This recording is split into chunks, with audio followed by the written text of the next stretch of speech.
Okay, so, oh darn. Hang on a minute. God damn it.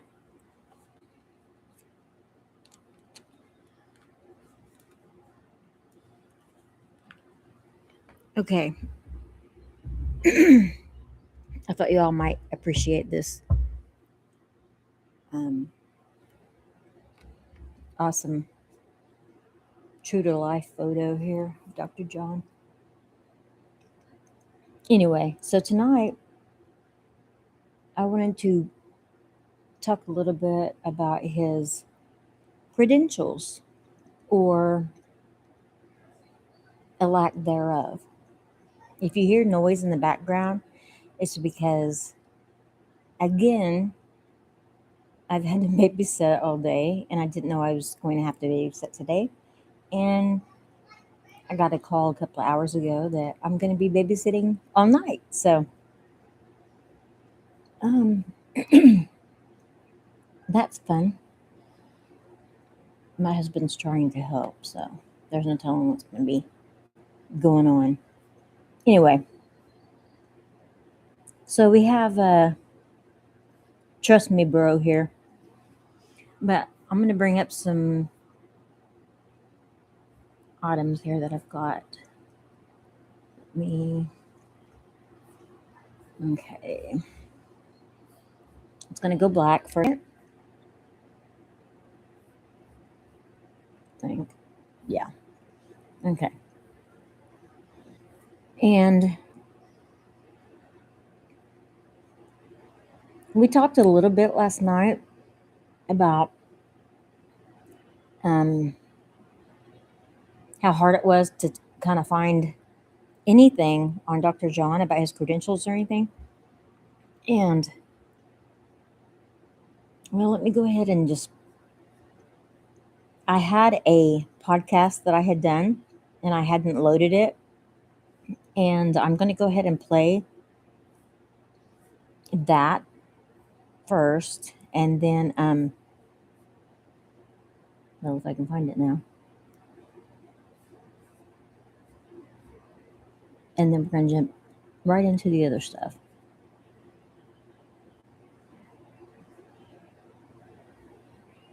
Okay, I think I'm getting to it now. Ah.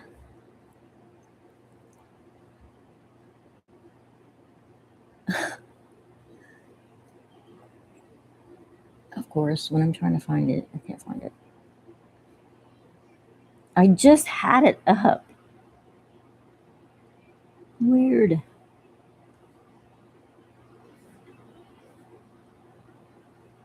Is that what the problem is? Because I just had it up. So now it's moved it somewhere else.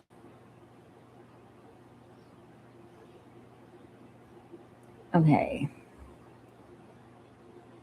Oh, here it is. Okay, I'm going to go ahead and play this. I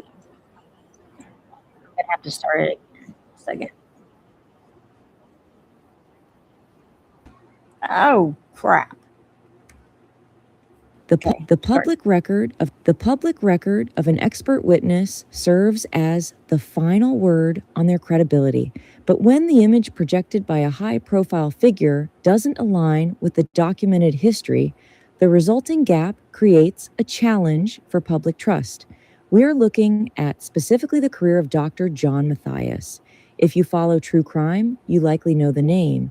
He's been featured in massive Netflix documentaries like Sins of Our Mother. He hosts a podcast with hundreds of thousands of followers, and he's often introduced as a leading forensic psychologist who spent decades consulting on the most complex criminal cases in the country. But when you move past the polished media bios and start looking at public records, court transcripts, university faculty directories, and state licensing boards, a different story begins to emerge. It's a story of significant credential gaps, inconsistent career timelines, and a documented disconnect between the expertise he claims in the professional milestones on the record. This isn't just a matter of a few typos on a resume. It raises fundamental questions about how someone without specialized training in sensitive areas like child sexual abuse becomes an authority for those cases. And more importantly, it highlights a failure in the vetting systems of these platforms that amplify these voices, where that authority is often measured by screen presence rather than verifiable expertise. I have divided the following research into 4 parts. Part 1, the architecture of expertise. To understand how this gap formed, we have to look at the foundational claims first. On his official website and in his media appearances, Dr. John Matthias presents himself as a licensed clinical and forensic psychologist with 30 years of experience. He states he serves as an expert witness for the federal government and has consulted for district attorneys' offices across several states. It's an impressive profile, but when you start to pull on the threads of his education and licensing, the precision of those labels starts to blur. Records from the University of Southern California show that he holds a master's degree in marriage, family, and child counseling, and later earned a doctorate in education, specifically with a concentration in counseling psychology. Now, for the average person, counseling psychology and clinical psychology might sound like the same thing, but in the world of professional mental health, the distinction is vital. Clinical psychology programs typically involve much more rigorous training in the assessment and treatment of severe psychopathology, which is the cornerstone of forensic work. Even more striking is the claim to be a forensic psychologist. In many states, including Nevada and Utah, where Matthias is licensed, there is not a specific license for forensic psychology. You are licensed as a general psychologist to call yourself a forensic expert. You rely on specialized postdoctoral training, board certification from groups like the American Board of Professional Psychology, and a robust history of being qualified as an expert by the courts. Public record searches for Dr. Matthias, however, failed to turn up evidence of these specialized certifications. When you look at his actual licensure in Nevada, it's listed as a general psychologist license. In Utah, records point to a general counseling related license. Neither of these officially designate him as a forensic psychologist in the way his public persona suggests. Then there's the timeline. The 30 years of experience claim is a recurring theme. However, there's a significant gap in the late 1980s and early 1990s where there's no documented professional activity in the field of psychology.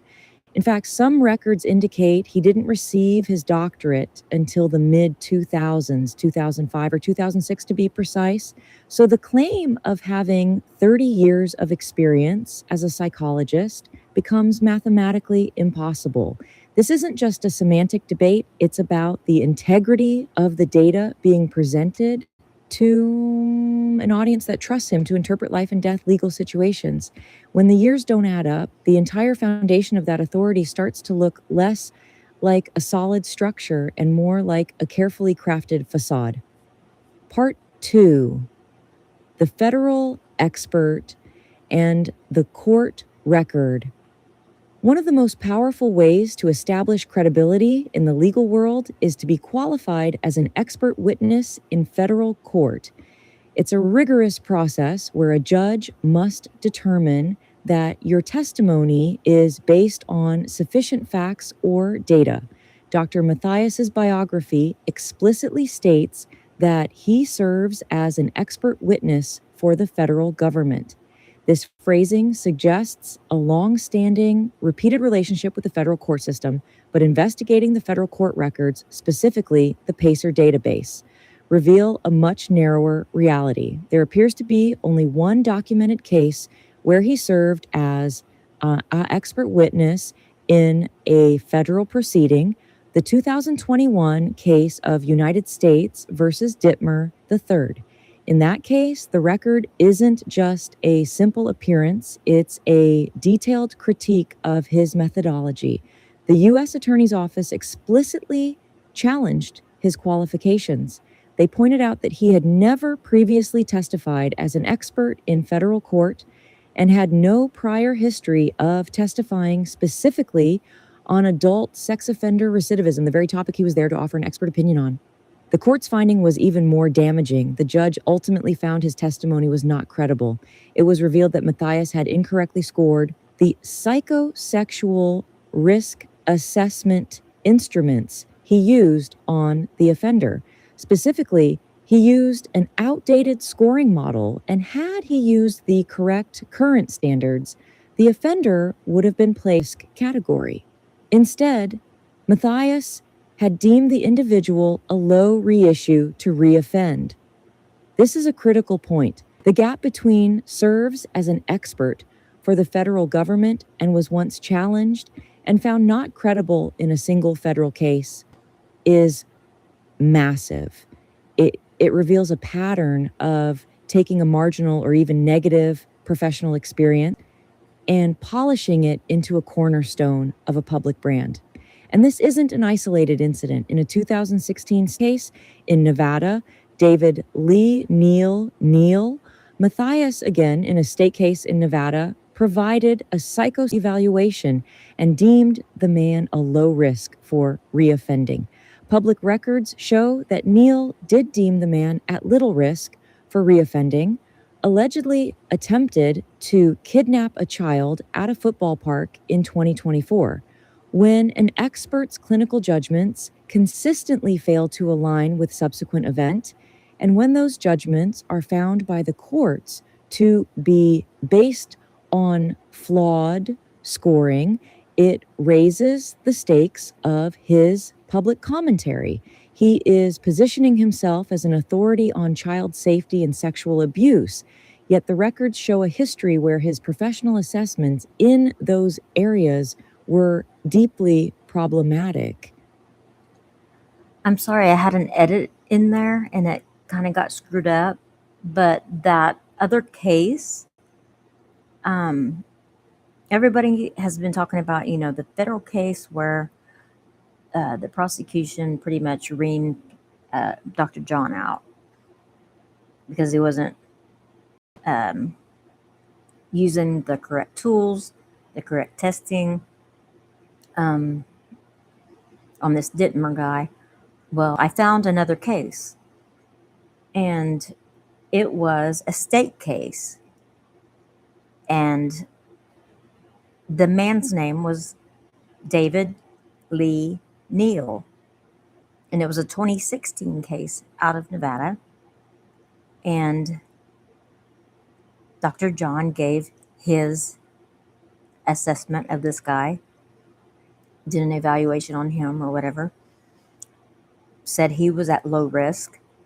So the man didn't have to serve very long, or he just got probation, something like it was very minor.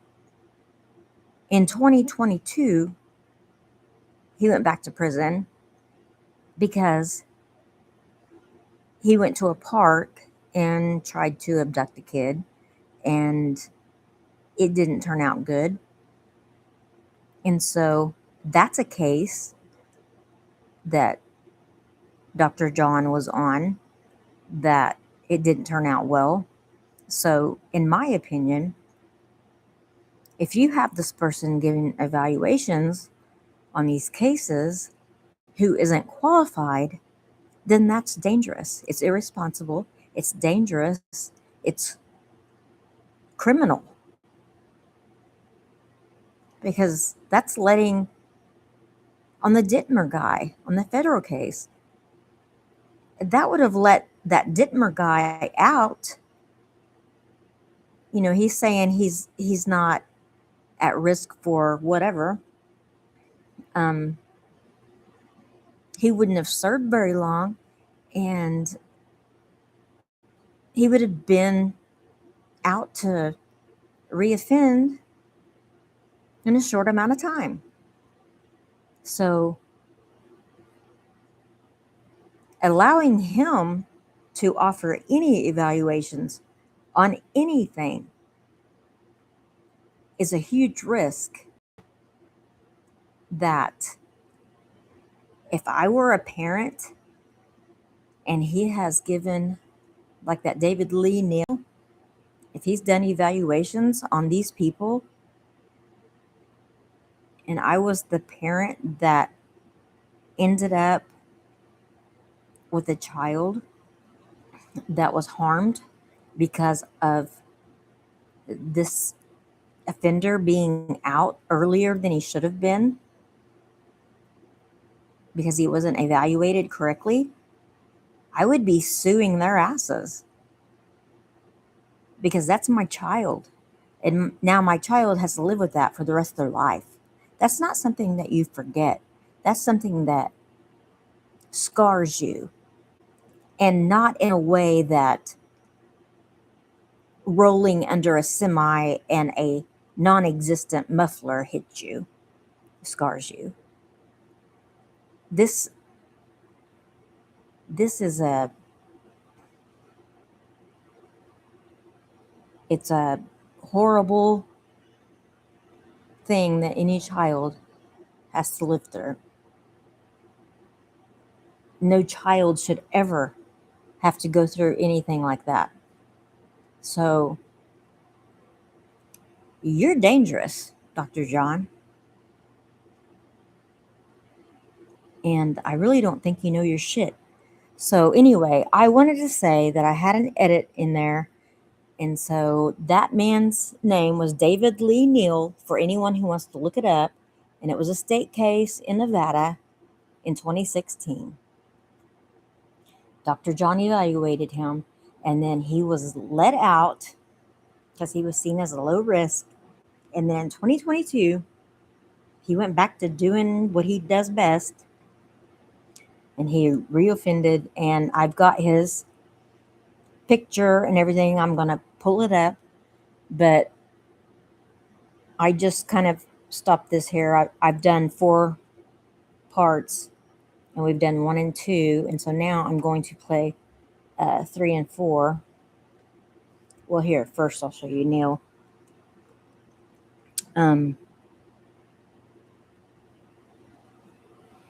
This is, and I don't think I can make that bigger. But I don't know if you guys can see it that well either. But that's David Lee Neal, and that was a state case. And Elizabeth asked, how would he have been able to do these examinations? And that's something that I don't know, because also something I was checking into is you have to be qualified to even do assessments, in other states, and in the prison system. You have to be, like Dr. John said, he had contracts with the federal and the state government in the system. Well, how is that? Because they have to see your credentials. So how is that possible?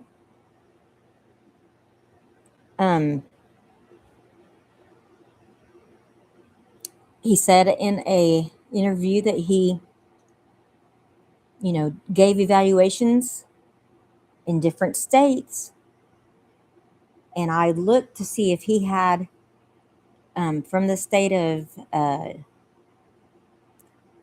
think it was the state of Nevada. I need to look again, but I've got it on here and I'm going to show it. It shows all of the people that have certifications to cross state lines to practice. And that's what you would be doing if you're giving evaluations in other states. And so I checked the board, and his name doesn't come up. So, and I'm not the only one to see that either, because tonight I'm going to show you guys there's something big coming up for Dr. John. Big time. And I'm thinking he doesn't have his license. I'm thinking, yes, it's on the board for Nevada, but it says the last time that was updated was 2007. And it says um, it's up to the doctor, basically, to, if you look at their website, it's up to them to make sure that their stuff is up to date. So you look at Dr. John's stuff on the website and it says the last time his was updated was 2007. So you tell me, if you're a doctor, wouldn't you be constantly updating your shit? So I have no idea how all this stuff just, you know, floats under the radar. And why can't, or why hasn't anybody asked any questions? It's kind of weird. So now, is this not gonna, okay, hang on. The other part of that is,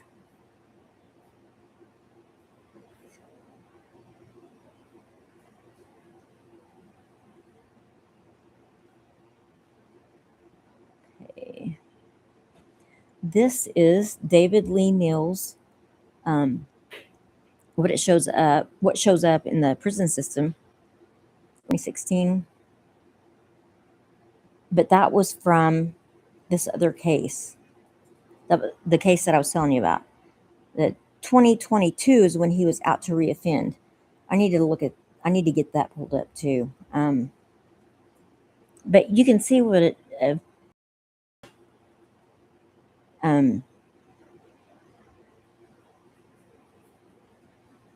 Anyway, tier level 1. That was that 2016 case where it was like, oh yeah, he's low risk. Okay, let me go to the rest of my podcast about John Matthias getting all pissed off because people want to look up his credentials. Hello, that's what people do. Really don't understand the problem with that. I mean, that's the normal thing.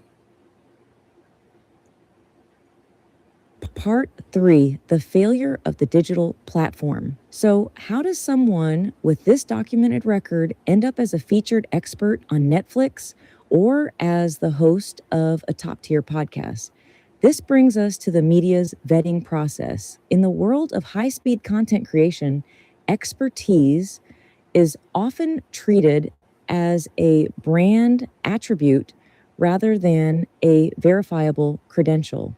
For a documentary producer, Dr. Matthias is a dream. He's articulate, he has an Ivy League pedigree graduating from Princeton, and he has the look of a seasoned professional he provides with the industry calls good tape.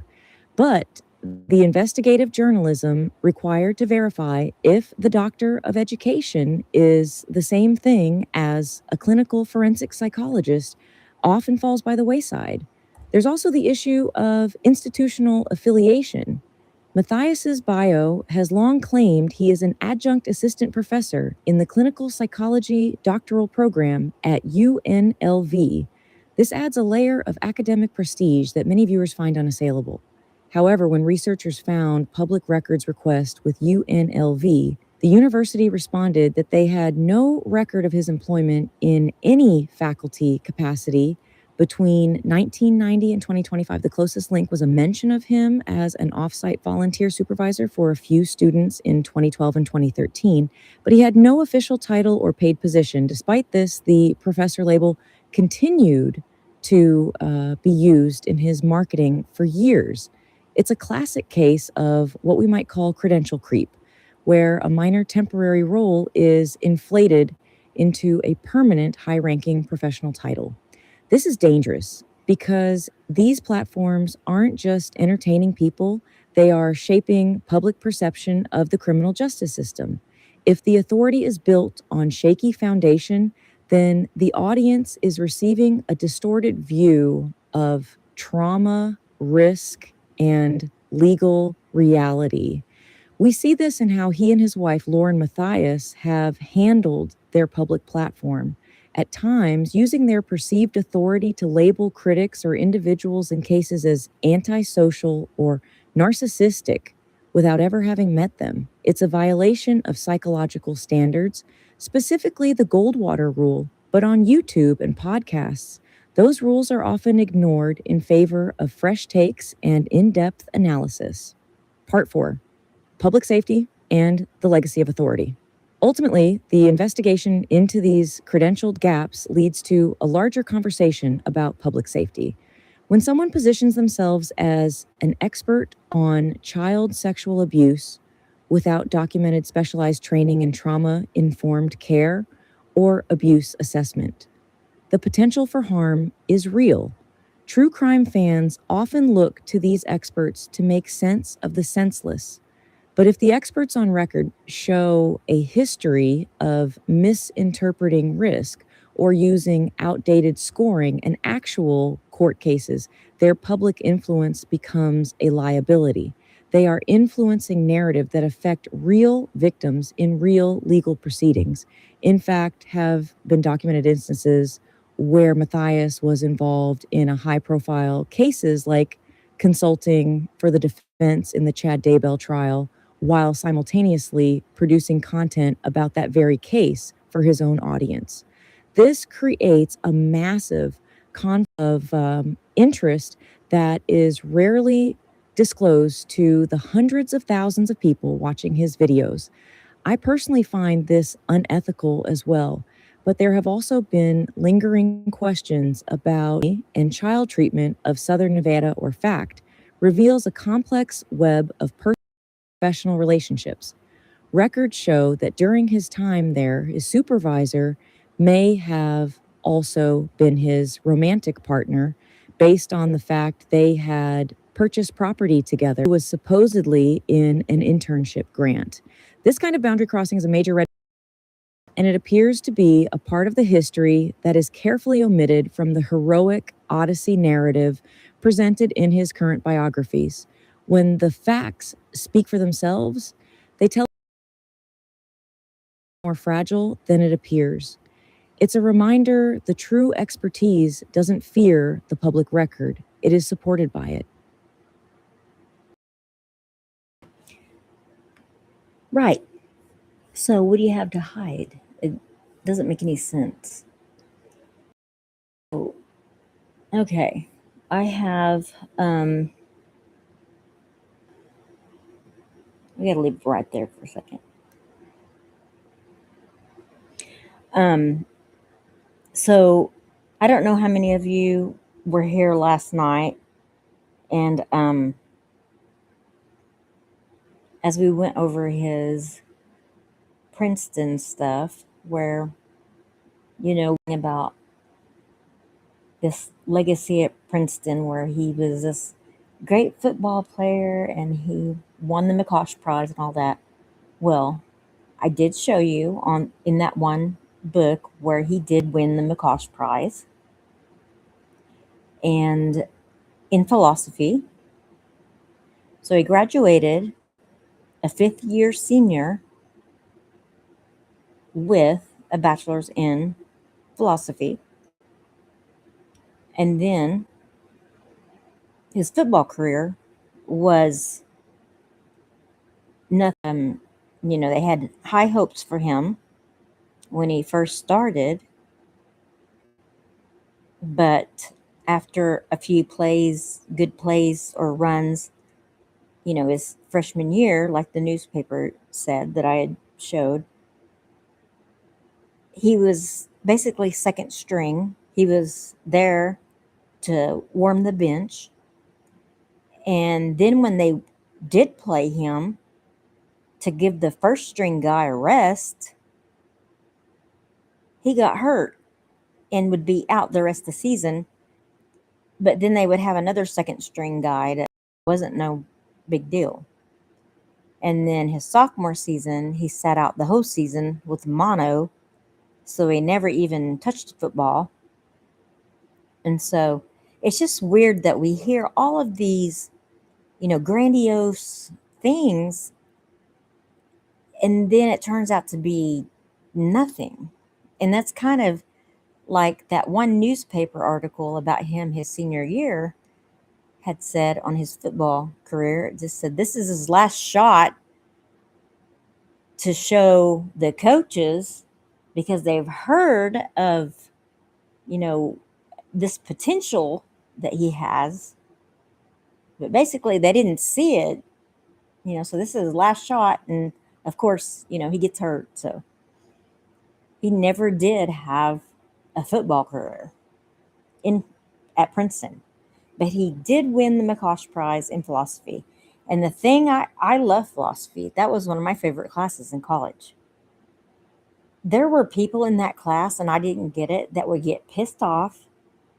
They would get mad. The professor was kind of sarcastic. He could be, but I have that type of attitude as well. And a lot of times when I'm in the chat, I don't mean to, but sometimes I say things and they just come out wrong. And when you're texting somebody, you know how sometimes it just comes out wrong and you don't mean it that way, or it could be taken a different way. That's me. I I never mean it the way somebody takes it when they get pissed off, but it's like I loved philosophy. That professor was awesome, I thought. We got along great. But there were people in that class that were just like, they didn't get it. And I'm like, I don't understand what you don't get about philosophy. It's one of the easiest classes you can ever take because there's no wrong answers. You can't get anything wrong in that class. You could talk in circles all day long. Like, I'll give you an example, the trolley problem. You've all heard of the trolley problem, right? Like the example of there's the train track and you have the trolley, and on the other track, the trolley is heading towards one of those tracks. You don't really know which. You need to get on the trolley and steer it towards which one. What are you going to do? You see this out? Half the class was, well, I think it was actually most of the class. I would try to steer it towards the track with the least people. And it's like, and it's just one of those questions that, you have to stop and really think about. And I was like, I couldn't make it. I was like, I couldn't make a decision. I probably wouldn't get on the trolley to stop it. And everybody's like, oh my God, why? And I'm like, because what if the trolley stopped on to make it, keep going? Or what if I caused it to go on the wrong track and it ran over more people than, it's like I'm interfering with something that's going to happen. There's no wrong answer in philosophy. You know what I'm saying? It's like I didn't get I didn't get it wrong. I didn't get that answer wrong. Those questions are just there to make you think and think in different ways than maybe you've thought about it before. But anyway, so I don't see how it would be that hard to not an outstanding grade in philosophy. But that's just me. Some people did have a hard time in that class. Like I said, I didn't get it, but whatever. I think it was more of they just didn't like the professor. But um anyway, so after he graduated in 86 from Princeton, we have these nomad years. And like I said last night, that was the failure to launch years where, he's out whatever. I don't know. He could have had his own show like the guy down in, what the heck was that guy's name? Of course, now that I've said it, I'm going to forget it. The guy down in Australia that was doing all the animal shows. He's just like pick up a snake. Check out this guy. This is the most dangerous snake in the whole wilderness. And I'm going to kiss it or whatever, playing with it. Jump rope with it. Um, he's out doing hikes and stuff like that for how many years? I mean, he was couch surfing, I guess, lived at his parents again because he doesn't get another, or he doesn't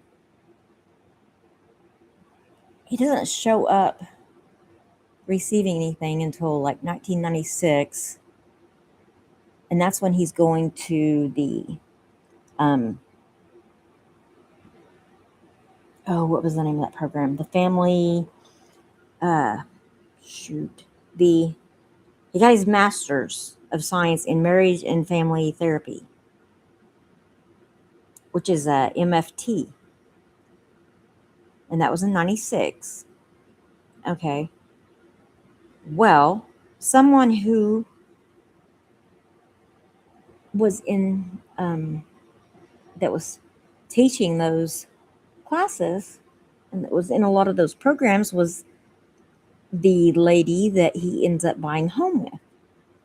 Now, that person, I don't want to take anything away from Andy Kopsa. You guys go watch um, her video that she's done on John and what she's pulled up, like as far as the house that they bought together and all of that. She goes into that into great detail and she does a great job on that. And I don't want to just redo that.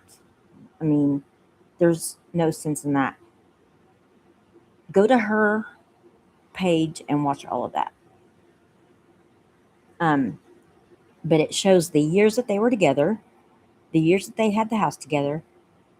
And so from 2000 to 2004, remember, he got this Master's of Science in Marriage and Family Therapy in 96. And that was at the University of Southern California, what she is affiliated with. Um, and then she's affiliated with these programs in Nevada. So I don't know if she moved on or I didn't look into that. I just looked into who was into these programs. And so he goes to into these internships, internship programs, because he's still at a master's level. But at a master's level, you can do therapy. And that was something that Jody Hildebrandt did because she did this same thing. She went through at the Brigham Young University, she went through a lot of these same classes that John did, the exact same classes. She graduated with PhD, this PhD, but it was in the same thing that John had, which is this education. And then in parentheses, it says counseling psychology. And when you look at the careers that you can go into with that degree, you can go straight into like a school counselor job. And so he would have to do a whole lot of internships with different foundations and things like that, or um, clinics. He says he works at the VA clinic. He would have to do internships at clinics and things like that to build up his hours to be able to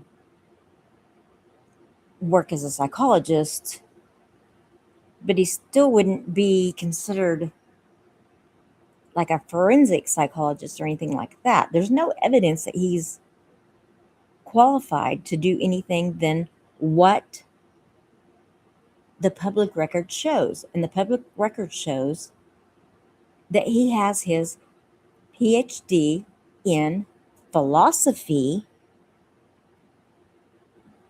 and he earned his degree in education at the Rossier School of Education.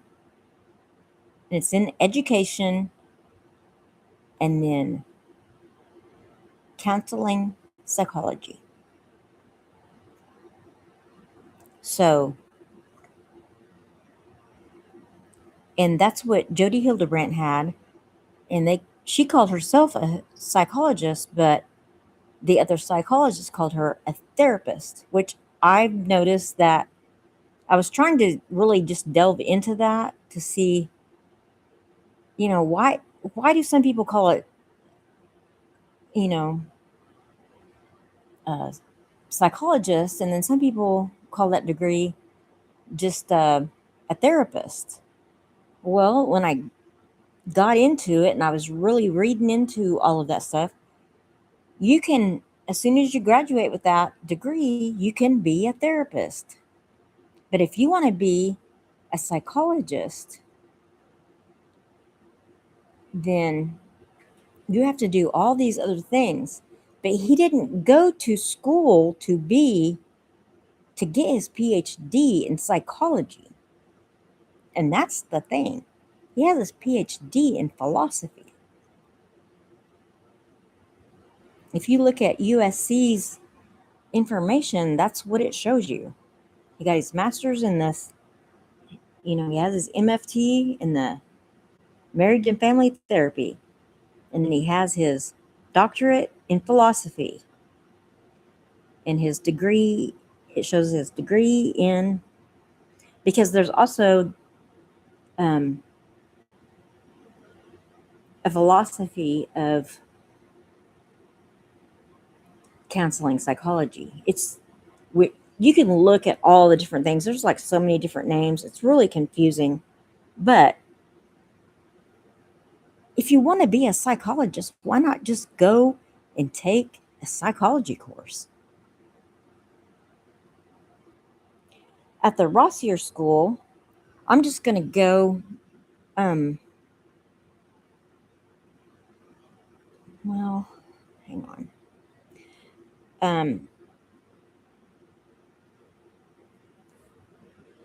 Okay, so studying education psychology at USC Rossier, students in USC Rossier's doctoral programs can select educational psychology as an area of concentration, and the perspectives and research gleaned from the field permeate many of the school's programs, from the Master of Arts in Teaching program to the Master of Education in the educational counseling program. For students interested in studying education psychology, the field is inherently interdisciplinary. It is its own field of psychology, and one of those fields that pulls from different areas. So it's like this intertangled web. And I'm reading from their website. It says, for students to approach their work with the understanding that the research should inform what happens in the classroom, whether this be in a K through 12 classroom or a university course. So, my understanding was that most of the people, when they graduate this, they go like right to like a K through 12 counseling kids program. Now, if that's his strong suit, I mean, if that's what that degree mainly is counseling kids, well, then if he's wanting to get a psychology degree, then he's going to have to earn hours then counseling kids through those other programs that are like the child abuse and things like that programs, not like, just kids at school, like school counselor. So he's going to have to earn hours in those programs. Well, when we looked it up, and like I said, uh, if you haven't looked at Andy's work, go and look at that, because she had also looked into a lot of those different places where the woman that he had gone in and had a joint tenancy with, basically they bought a house together. They both had equal shares.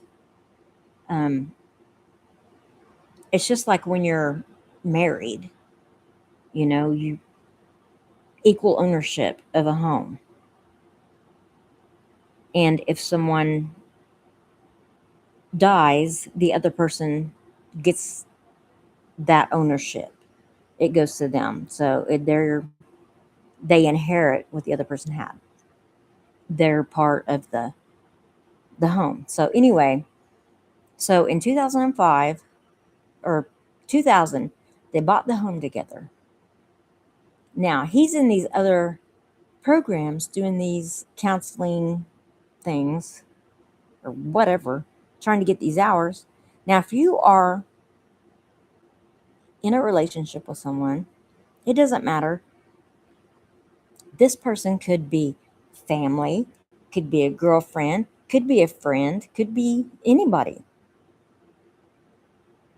It doesn't matter. You have made a financial relationship, financial commitment. And so now, if she is someone that you work under and she is your supervisor and you named her as your mentor, she's going to see that you have all of your hours in. Action went out.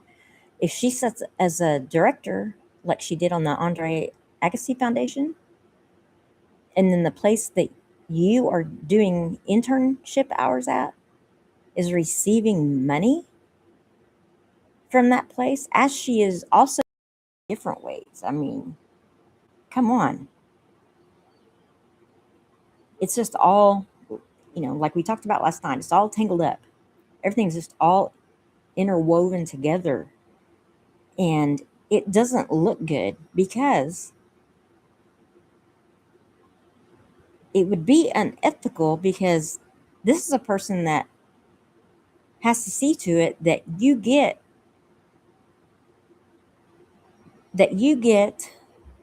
your grades are good. She's going to be grading your test. She's going to be making sure you got your hours and all of that, because now you guys are in this financial relationship together, and she's getting your um you're that you're able to pay, you're able to come up with your financial um responsibility on your part. So she's going to make sure of that. So that's not good. So anyway, so from 2000 to 2004, that's when the house is sold, in 2004. And then in 2005 is when your dissertation paper comes out, and where you name her as your mentor and all that. So we know that you were sharing a home together at the same time that she was in a supervisor role over you in these programs. And then she's the main director. She was receiving pay from the Andre Agassi Foundation, where others weren't. She was like the main director. So, and then you get involved in all these programs that she's involved with, And it's just not, there's a whole bunch of conflicts of interest and it's not good. So, um, I'm just wondering, you know, what happened? Did the university find out about that? Was it kept hidden? Um, I really don't know how you would hide that. Um, but like I said, you don't even have to be in a romantic relationship with somebody. It's just the fact that you have gone into a financial relationship. Even if you went into a business together, that would be bad if they were your supervisor, because it just shows there could be some manipulation there. Anyway, so, okay, I'm going to bring up something else here. This is what's probably freaking John out right now. Let me pull it up. I got on Reddit, and I don't ever get on Reddit, um, but I was researching something else, and this came up. And so I'm just going to read it. Dr. John warns Utah records related to him. Now, this is a program of offenders that are juvenilely a um, therapist or psychologist or whatever, giving evaluations on some of these people. I don't know.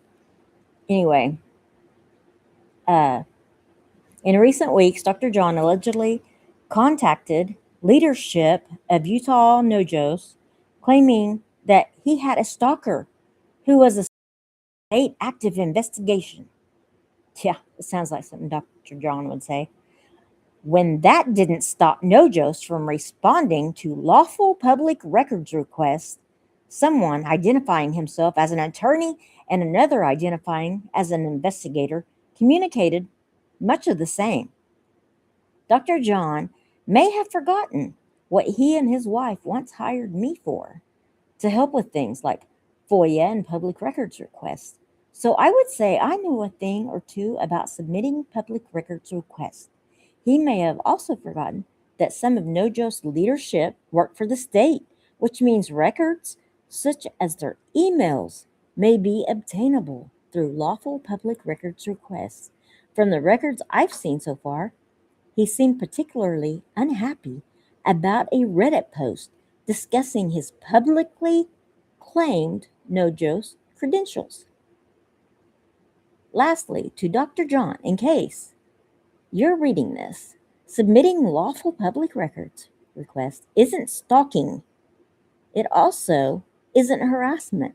Trying to tell an agency there's an active investigation going on in an apparent attempt to discourage them from releasing public records just raises more questions, in my opinion.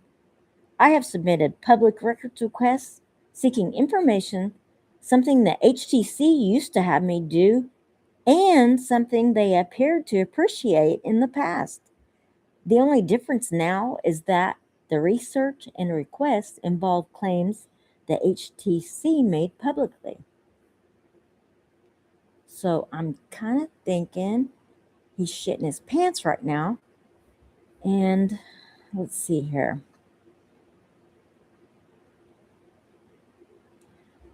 Um,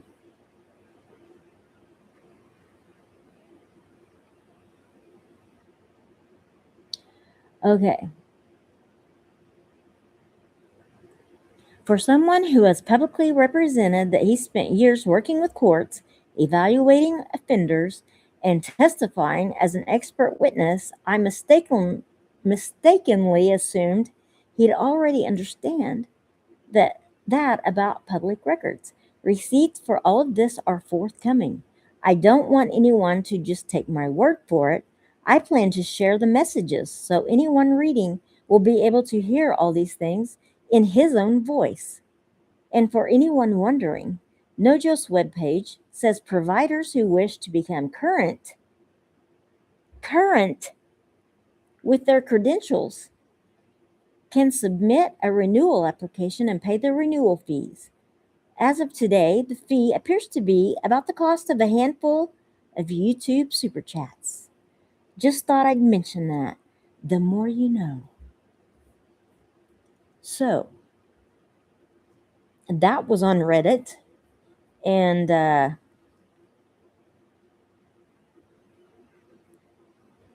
if you don't know, that person is someone that was affiliated in the past.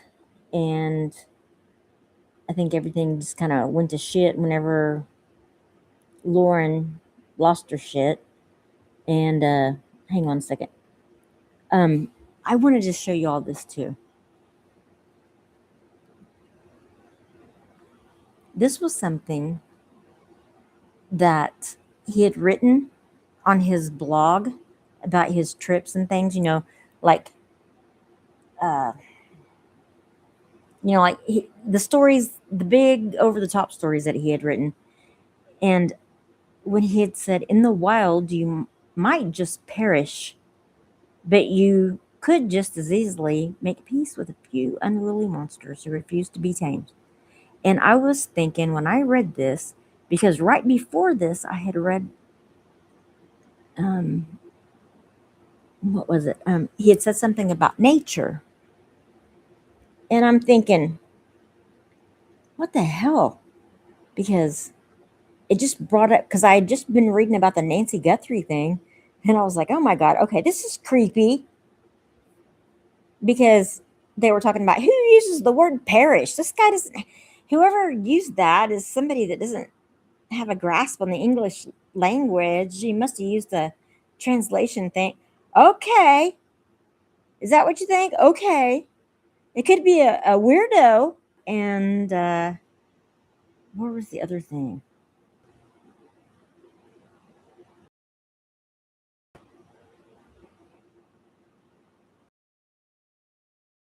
This was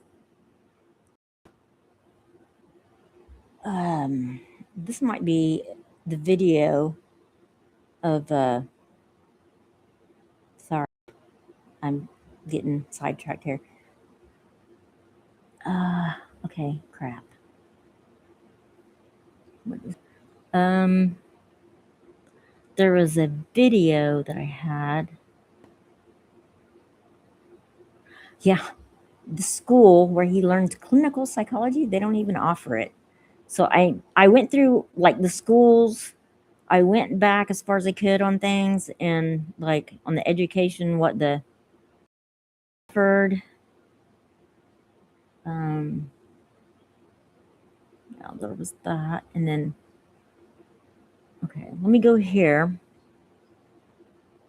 Well, no, I showed that last night. That was part of that court case where the guy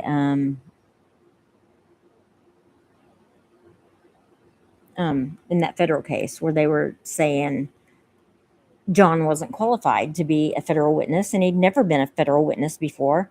And basically, John, what are you doing here? You know, like, what the hell are you doing? So,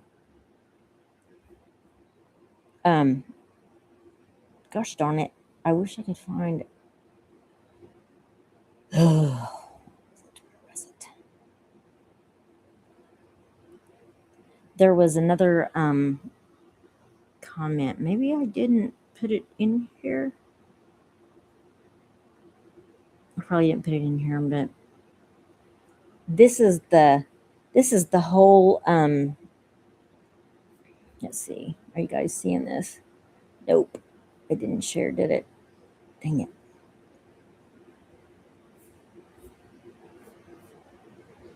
It should have went right to that.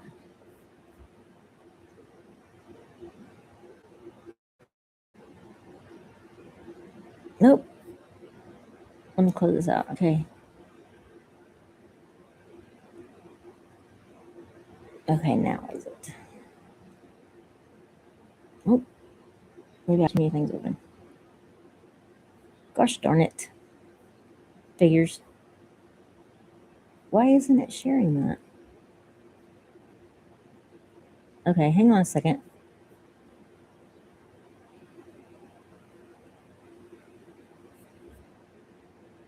Okay, now maybe it will. Okay, there we go.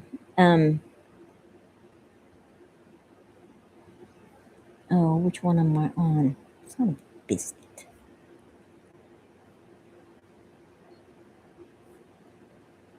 Did it just go oh, gosh, dang it. Okay, hang on. Sorry.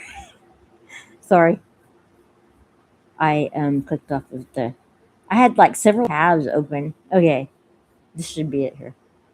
Yeah, his blog. This is the blog that mentions all the crazy shit that happened. Um, and when he was 5, and so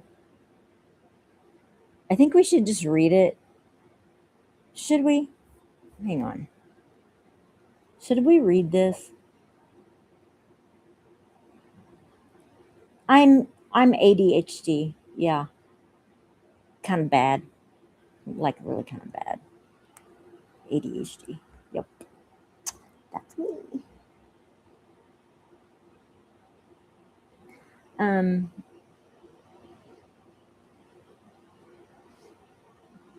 I think we kind of all are in here. Is it? Yeah. Anyway, understand each other. Anyway, I'll just read it.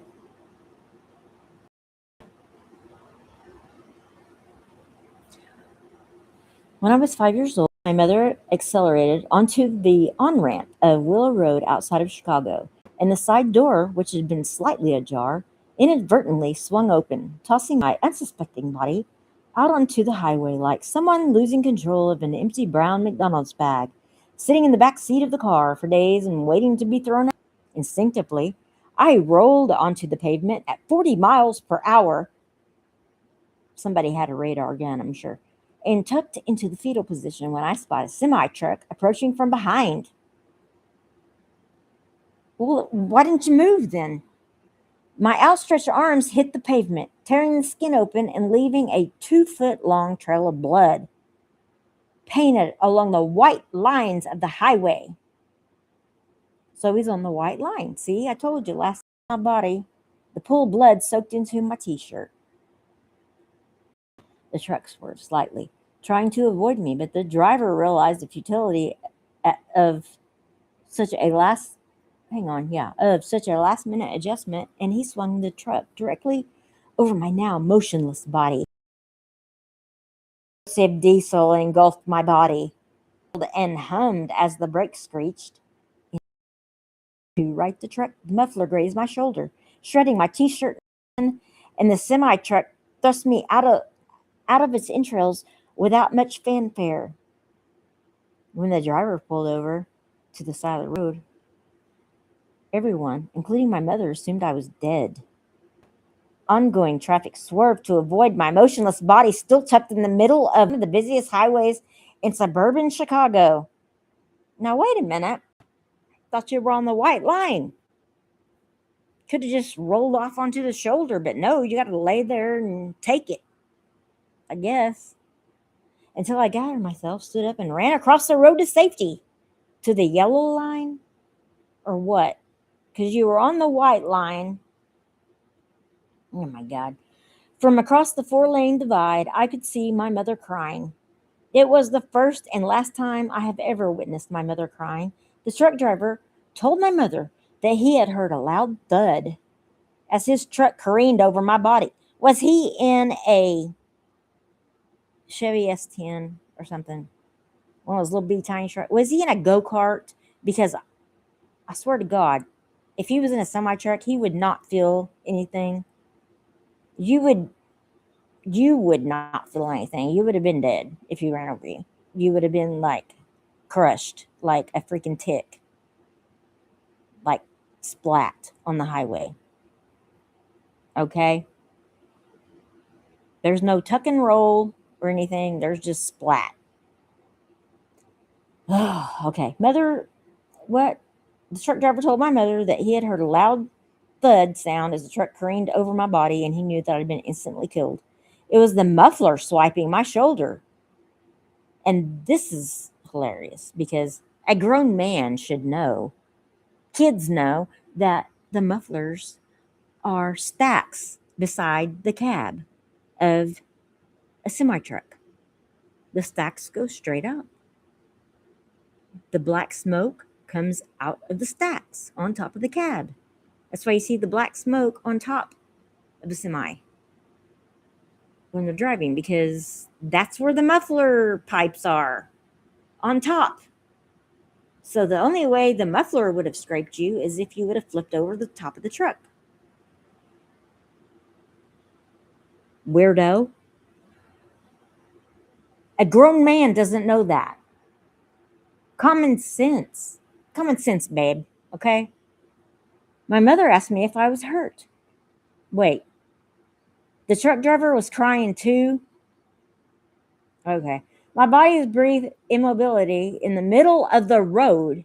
In the middle of the road, because we all know they put the white line in the middle of the fucking road, only added to the worries. My mother asked me if I was hurt. I said no. She asked you if you're hurt. You laying there with blood all down the highway. You got a bloody skid mark down the highway. You have a ripped shirt. You've got freaking ran over by a semi truck. You probably got tire marks all over you. Freaking squished like a bug. Shirt's ripped up. Jeans bloody. Shirt bloody. Everything's ripped, torn. Are you okay? Are you hurt? I said no. Okay. Okay, let's go home. Get in the car. Make sure the door's shut this time. Even then, I was learning the value of being stoic. I think you were learning to be a little drama queen. We drove home without any discussion of the incident. My mother never told my father about the accident. Well, he didn't see coming in looking like a fucking wreck, like all bloody and stuff. He didn't ask you what happened. Seriously? You come in the house covered in blood, clothes ripped up, looking like you're probably attacked by 5 pit bulls, and your dad doesn't ask you anything? Okay. Well, and then there was no visit to the hospital, and then your body hurt for months afterwards. Okay. Blood soaked my t shirt and blue jeans, and nobody asked anything. Dad didn't say, what are all these bloody clothes laying around? From that moment forward, the accident was relegated to complete for nearly 40 years, as if it only existed in some imaginary world that children inhabit, as if the entire incident had moved from under the anvil every time. Sound like you're pretty fucked up, pretty bad. It sounds like your parents are freaking weird for not taking you to the doctor. That is weird. Um, it's weird that there was no news story about it in the newspapers that I looked up. It's weird that there was no police called to the scene, no ambulance, nothing. Nobody asked where the bloody skid mark came from. Way it sounds like he had traffic backed up for a while in the busiest highway in Chicago. Nothing. I found nothing.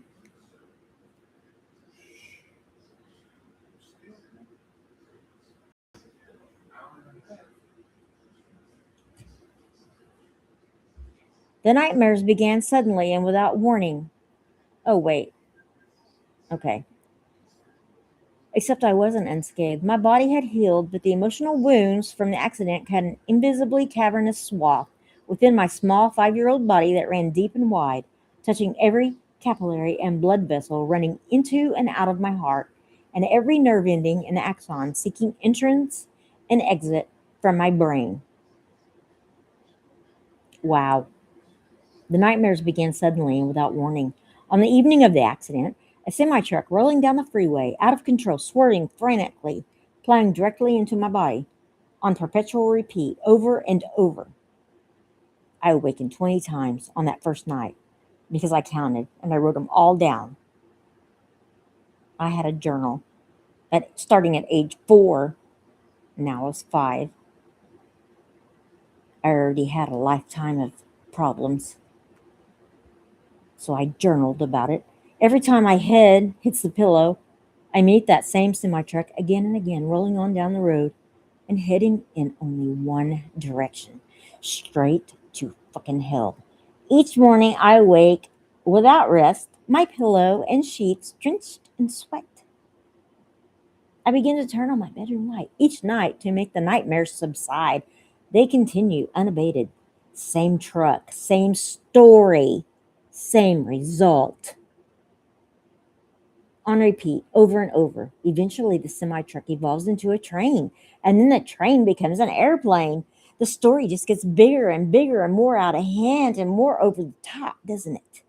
The objects become larger and more foreboding with each passing week, each one rolling head on directly into my child's body and fragile psyche.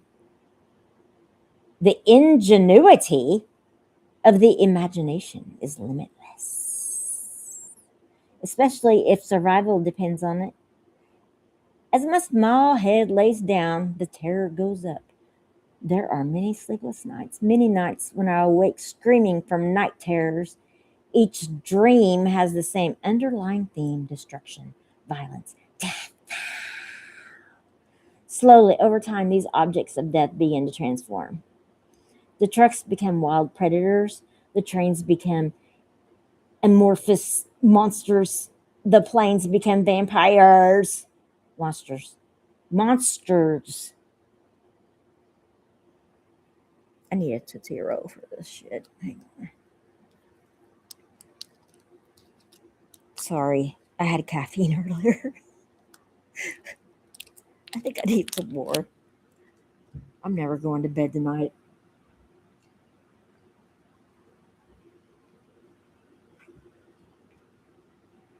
Okay. Oh my God. This guy could have a career writing books, fiction. Okay. Where are we at? Monsters. These objects of social disruption displacing the status quo. Those objects assaulting our safety and complacency. Complacency. Sorry, I have a piece of Tootsie Roll in my mouth and it's giving me issues. Okay. Begin to creep into my dreams until they become an obsession. I'm watching monster movies whenever I can, even though I'm much too young to understand them. My mother allows it because she experiences such guilt.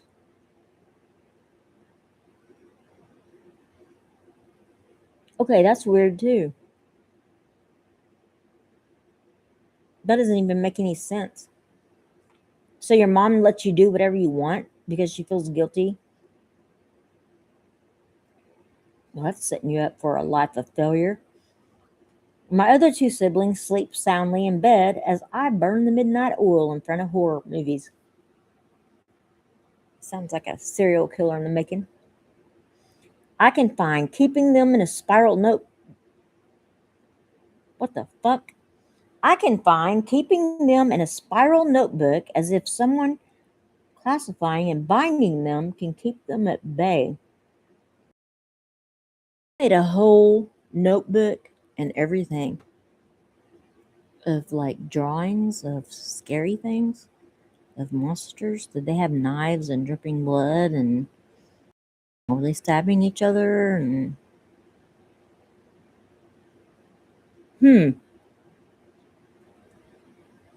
that's weird. I've heard about those people. So I now understand that these monsters symbolize death, plain and simple.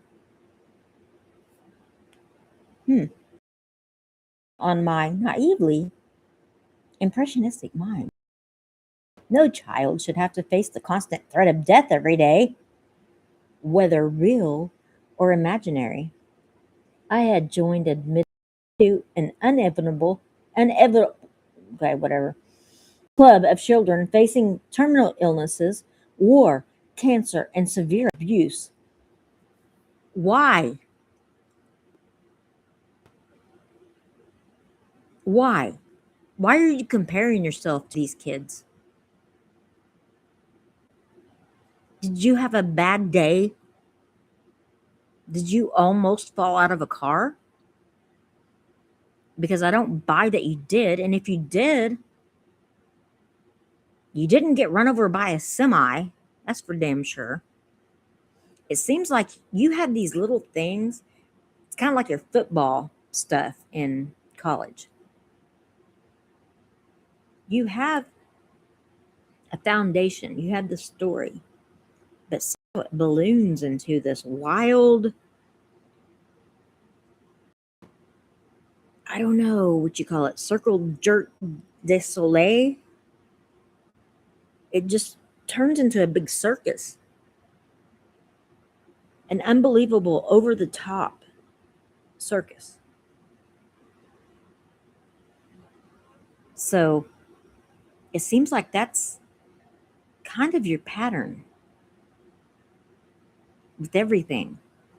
You have this foundation where you start off in a good place, and then it can't just be an ordinary, you can't be ordinary. You have to be extraordinary at everything somehow. It's weird. So, good grief. Although no one understood the magnitude of my symptoms at the time, today I would have been diagnosed with childhood post traumatic stress disorder. My symptoms were classic constant flashbacks, nightmares, depression, anger, isolation, fear, and insomnia. On most days, the PTSD club door remained locked, and there was no way out except to venture into my turbulent dreams, which greeted me with the slight relief of engaging the monsters head on. At least in my dreams, I could confront my enemies head on, even as I lost every battle I ever fought. Okay. During the day, my flashbacks were incessant, bombarding me with a frequency and intensity that would be hard to describe. I remember one day in first grade when my body was so soaked with sweat, the teacher believed I had just fallen into a pond at school on recess.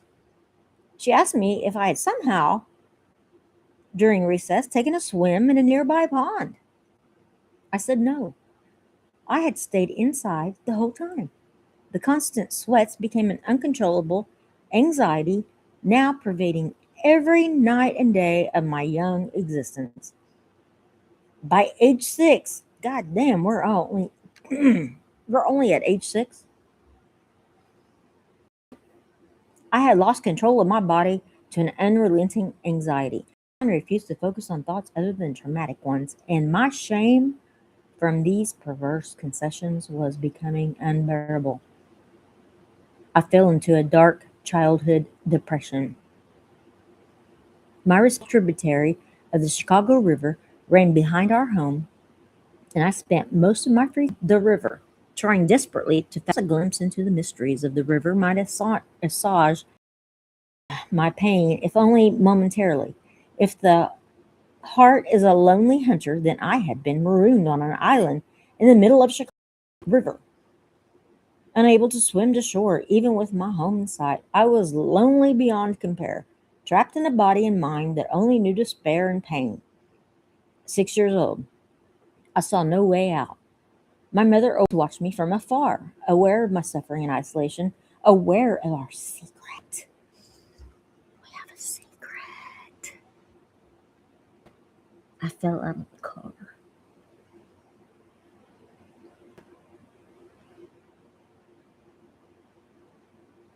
I don't know. I don't buy the story. And I think it's weird. I think you possibly could have fallen out, but I don't see you going that fast, or I think you would have been hurt. And if you would have been hurt, I think you probably would have went to the hospital. And I think it probably would have been. You said it was on the busiest highway in Chicago. I think there probably would have been a news story on it. Child falls from car. Because I looked up in the newspaper and there were stories like that. Several. Where a child had fallen from a car, where car door opened and they fell out. None of them were you.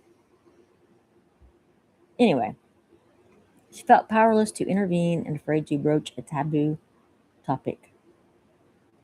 Why would it be taboo? If you see your child hurting, or your child in pain, or your child having issues or depression or whatever, why you just ignore it? Why wouldn't you go to your child and talk to them? So, anyway, one evening, 6 months after the accident, my mother entered my room with a book.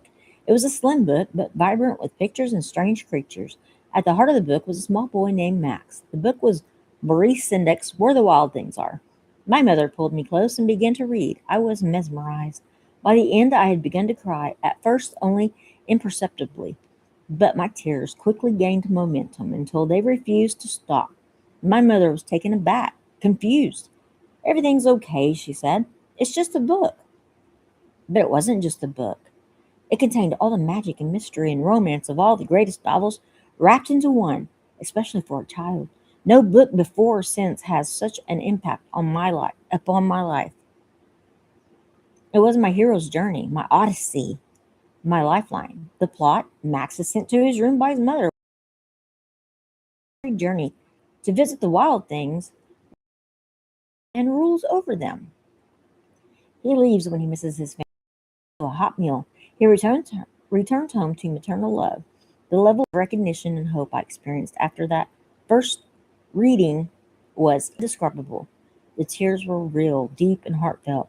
I had connected to a profound sense of possibility in Max, one capable of ending my torment.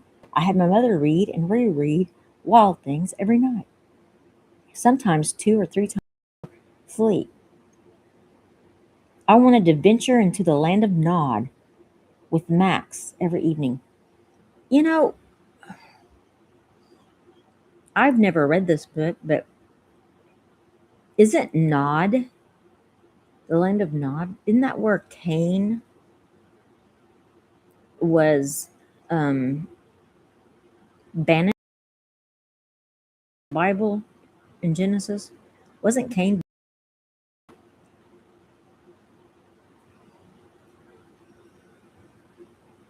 I think I need to look that up. So, hmm. So the first murderer mentioned in the Bible, the first killer.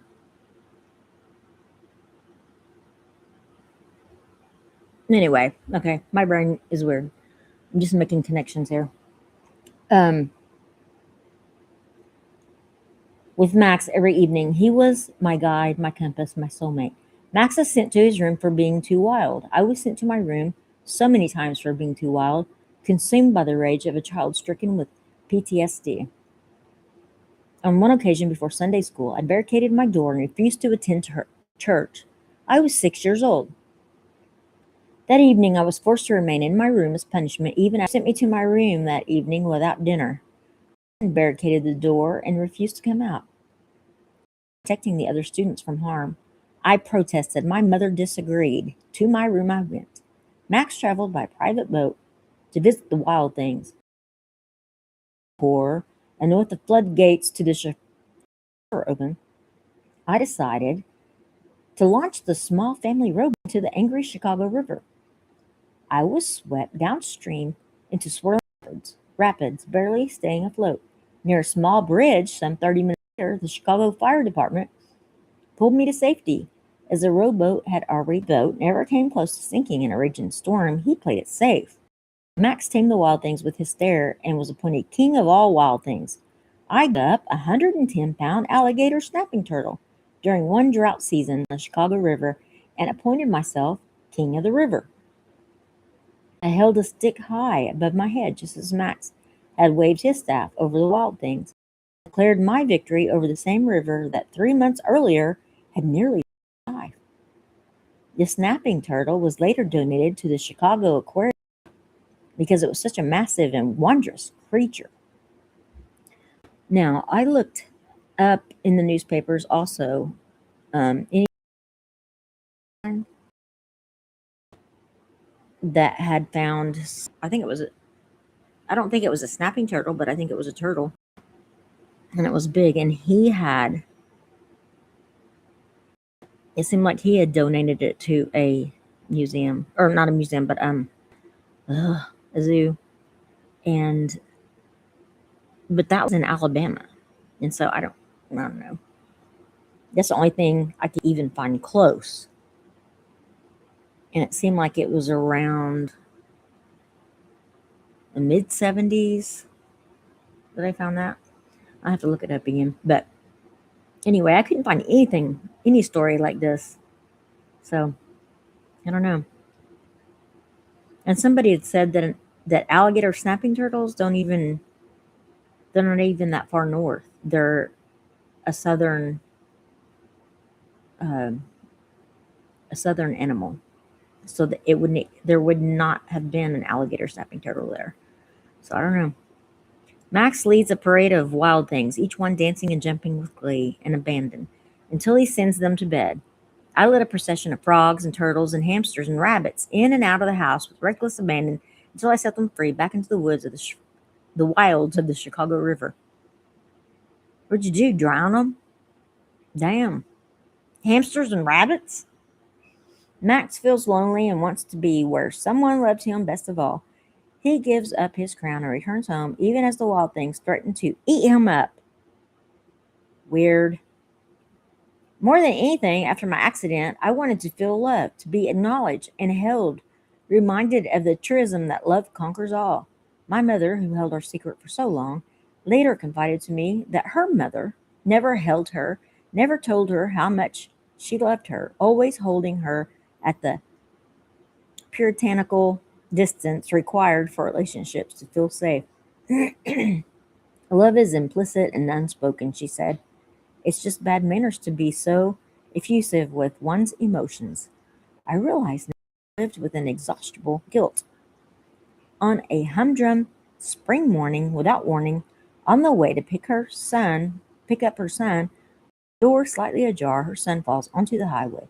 Only inches and seconds, and pure luck saved his life. She forgot to check the door. She accelerated onto the highway. She knew, although never spoke about it, that her second son should have died that day. The son would inform you, as a psychologist, that if you replicated that same accident in a tightly controlled experiment, you might expect, with slim probability only, one survival for each 1,000 trials. No other words needed to be spoken about the accident. The odds spoke for themselves. Every sleepless night, my God, it just goes on and on. It doesn't stop. Every sleepless night, every jail and angry outcry. We alone shared this secret, a terrible secret, that both strengthened and detracted from the parent-child bond. From the moment of the accident, our relationship would never be the same, wrapped in an ambivalence and love and hatred all at the same time. I needed a love and a nurturance she simply could never provide, and she needed a forgiveness I could never give her.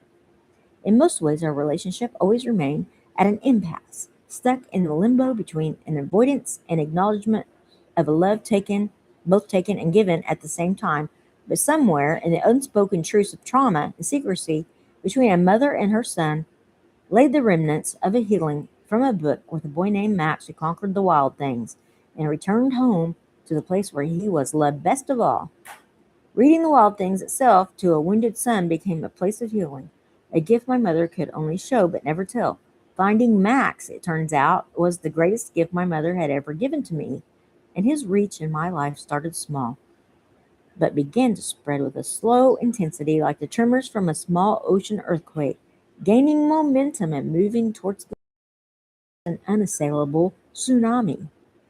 See, everything starts small and ends up being over the top. Offered freedom from all the confines of stood so hot I can barely breathe or believe he assumes such fiery enticements with oceans and body surfing in Los Angeles and cliff diving off of Dana Point. At age 12, your parents let you do that? There was the Grand Canyon, a gorge so deep and impenetrable and unimaginable I could only I needed to somehow enlarge my imagination to rethink the possible merely through an encounter with a in Glacier National Park at age 16.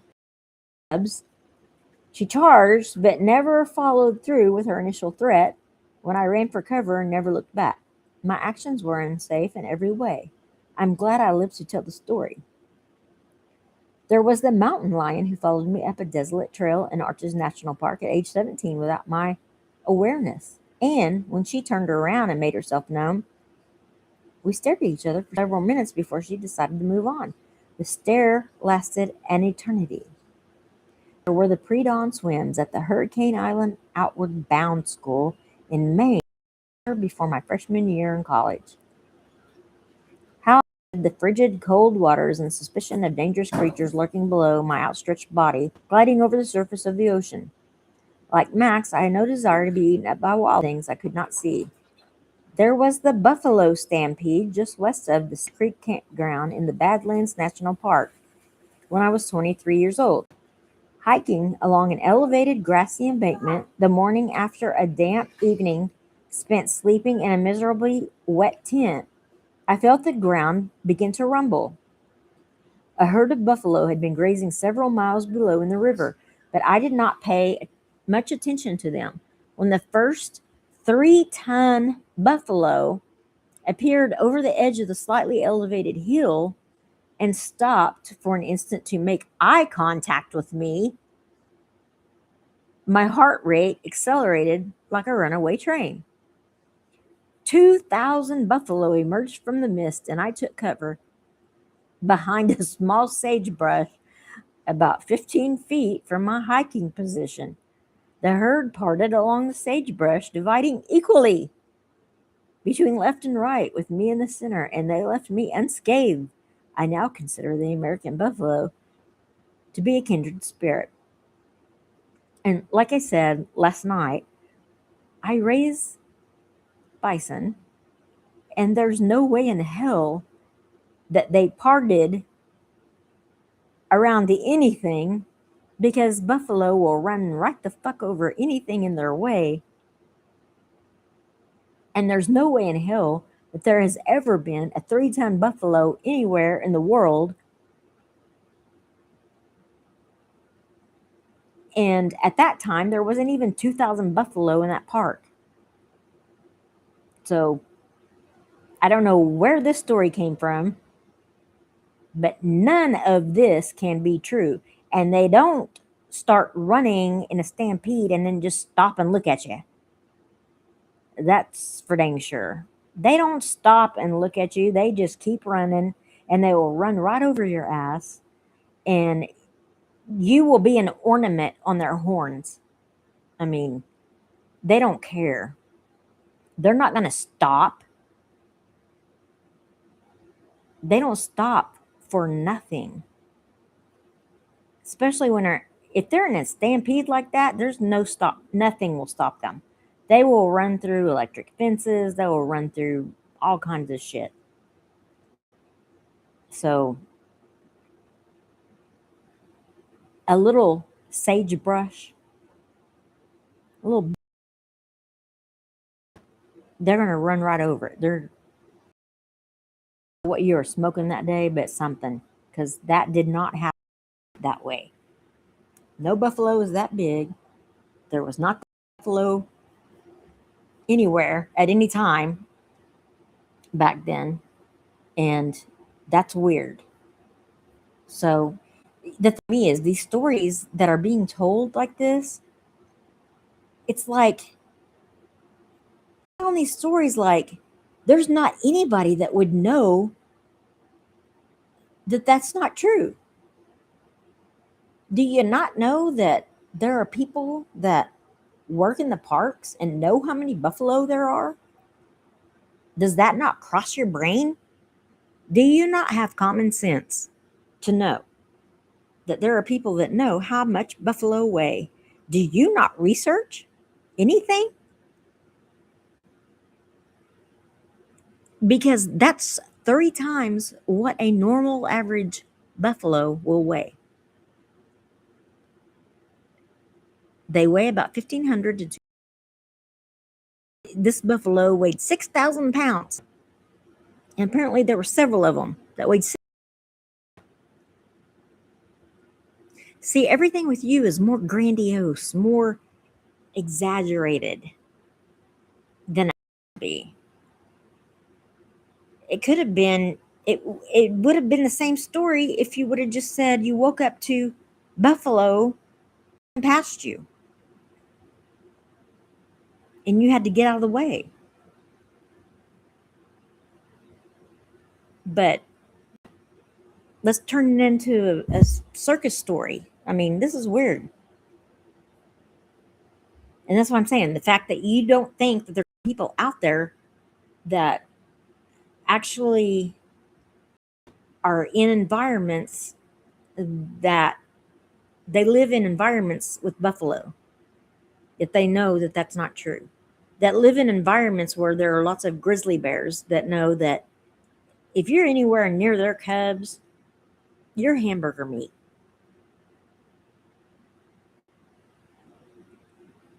They will chase you down. So these stories are just weird. Like you're a 2 foot and you stand up. Oh, you miraculously somehow end up on the middle of the highway, the middle of the busiest highway in Chicago. See, it's not just a regular highway, it's the busiest in Chicago. You're not just on the edge of the road, get tossed out and hit by a truck. You get hit by a semi truck that somehow has this mythical unicorn motor under there, tearing you to bits, spewing out diesel all over you. I'm glad there were sparks anywhere. I don't know why it would be spitting out diesel. That's weird. So I don't know why someone driving a semi truck would feel a big thump. If they ran over a kid, they would not feel anything. So, and I don't know why you wouldn't just be a big splat out there in the middle of the highway if you got run over. So, I don't know. It's the busiest highway. How'd the other cars behind stop? Like you probably would have been run over by 3 or 4 cars by the time anybody knew what was going on. If you're out there in the middle and it's busy. So, I don't know. It's just weird. So, moving on, because I'm fixing to finish this up with one other thing, and then I gotta go. Okay, so there was a summit of Mount Baker in Mount. Hey, you know what? I got to thinking.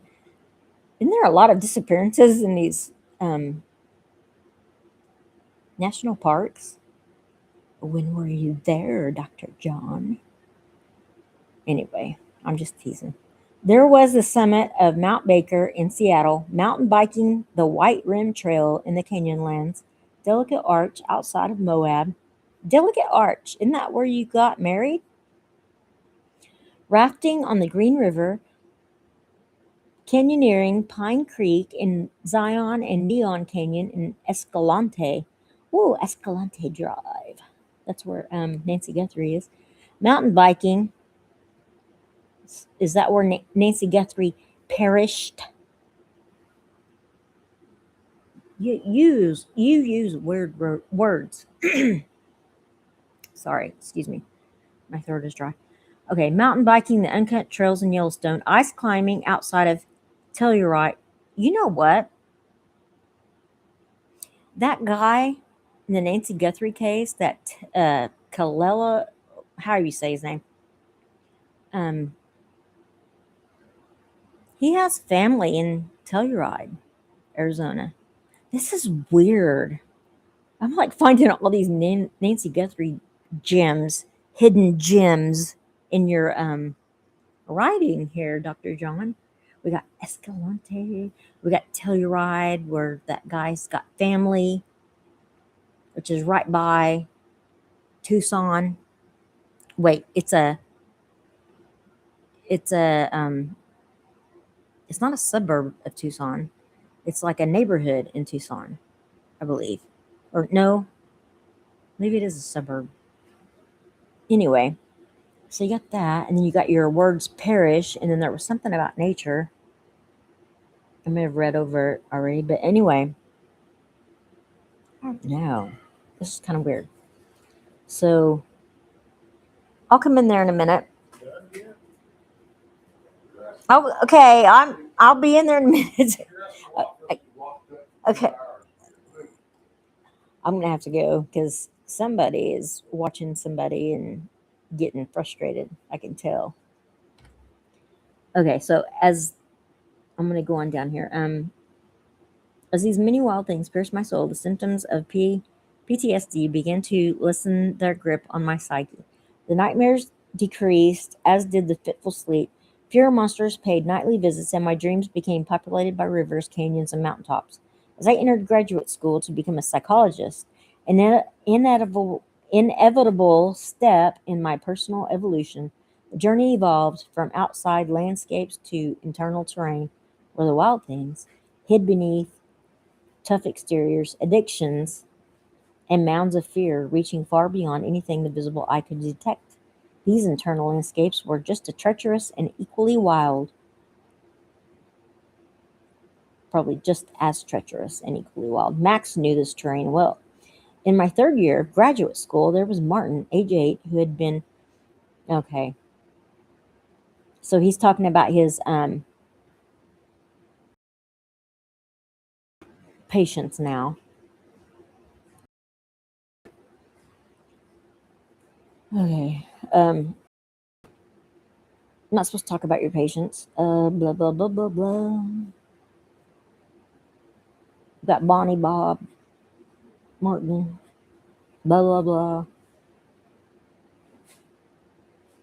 So let me praise all the wild things that make life precious, unpredictable, and adventurous. To the raging rivers and untamed canyons, to the rhinos and elephants and tigers, the grizzlies, buffaloes, leopards, mountain lions, sharks, staffy turtles, to the endangered species and diminishing glaciers, to the visionaries and entrepreneurs, artists, musicians, and leaders who risk everything for an uncertain reward, to the extreme athletes and explorers of the unknown out on the edge of life and death, to the trailblazers and pioneers of the mind, to those game changers who push towards the edge of the known world, physically, mentally, emotionally, to the scientists pushing back to the frontiers of knowledge and science,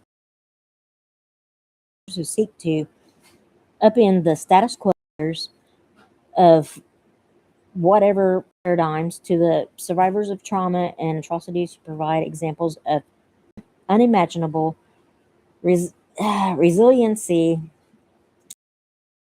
rampant inequality, and climate and all wild things. Some may be tamed, but most will not. Wild things can destroy.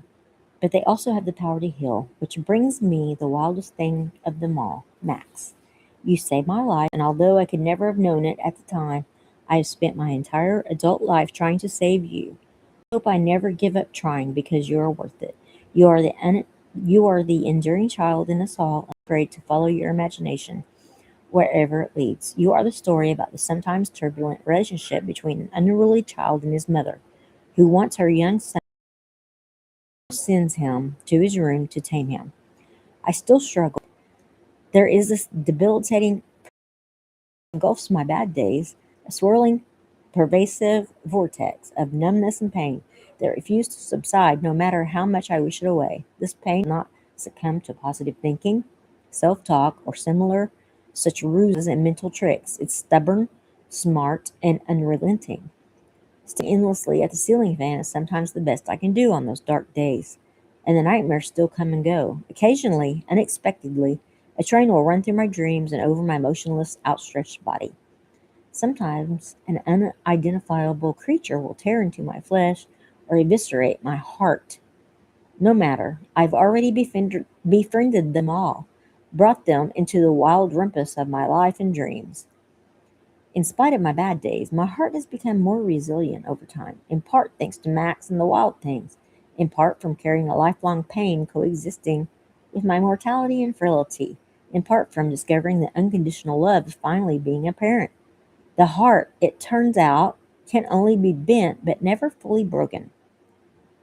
The heart refuses to stop searching for those untamed places where healing occurs, where wounds can be soothed and mended. On my worst days, I pick up Where the Wild Things Are and read it. Max still gives me hope for this planet of diminishing wild things. And I recently began to read Wild Things to my son as a gift for his first birthday. I prefer to read the wild things to him on those bad days when I can't shake a deep, abiding agony burrowing itself into my body and mind, following me everywhere. I want my son to know Max, to grow up with the wild things. I want him to discover all the wild things hidden beneath the surface, lurking in the depths of the unconscious, stirring with the mystery, creativity, tumult, and vitality of life. On those bad days when the soul aches and my mortality and fragility bring me closer to the edge of the cavernous abyss of the human heart, I close the book after reading the last page, turn to my son, and say, For as long as you remember me, for long as blood streams through your wild heart, for as long as you remember all your adventures and days and loves and heartaches, for as long as you can touch and taste and experience all the wild things, you can always return home again and again to the place where you are loved best of all. Let the wild rumpus start. Let us together set the wild things free. Oh my God. Okay, so we can see that Dr. John likes talking about himself a lot, like a lot. But I was gonna read something else, but I'm gonna have to call it here because I've been on here so long, and somebody needs my help. And so tomorrow night we're gonna finish up with what I didn't get to tonight, and then the third part, which is what all is happening now, and with Dr. John. And I don't know when that FOIA information is going to hit, but it's supposed to be hitting like any day now. And the FOIA information, let me go back to it here. Wait.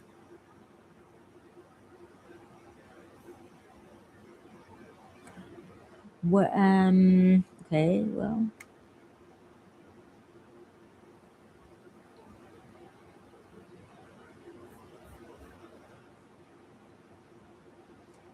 um, because,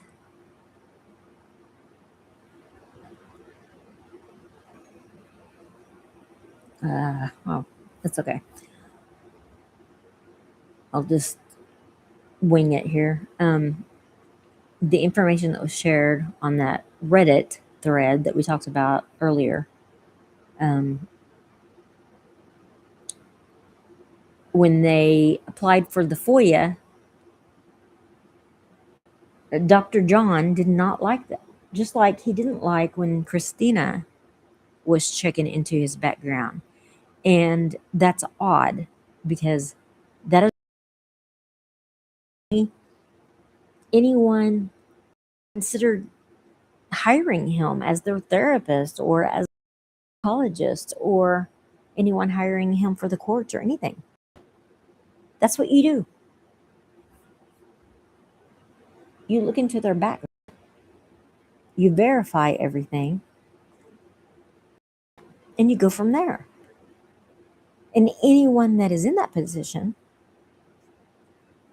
you proudly display that stuff. I mean, all the certificates and degrees and everything, they're all over the wall. Um, they don't hide. And it's public information because it's supposed to help the public to know that you're qualified to do what you say that you're qualified to do. So, anyway, so that's all I had tonight so far. Um, okay.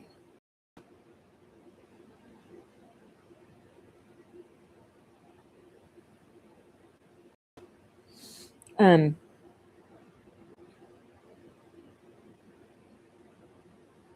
anyway, so if you can go to, like I said before, Andy Kopsa did a lot of research on um, the time that he spent in the financial relationship with his mentor. And that was during the time that he would have been receiving um, the hours of his internship and everything, that she was in a supervisor role over him.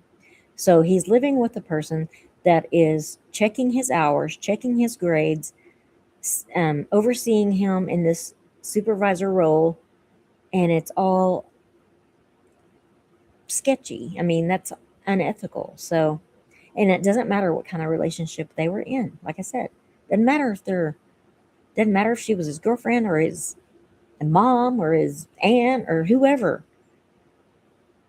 Somebody that is in a role like that is going to be grading your grades and signing off on all of your hours, that's not that's not good, because it shows a bias there. And somebody could just sign off on hours that you never did complete. They could say that you did all these hours for your masters that you never did. They could say you did all these hours um for that psychology program that you never did. So that's the problem, because they've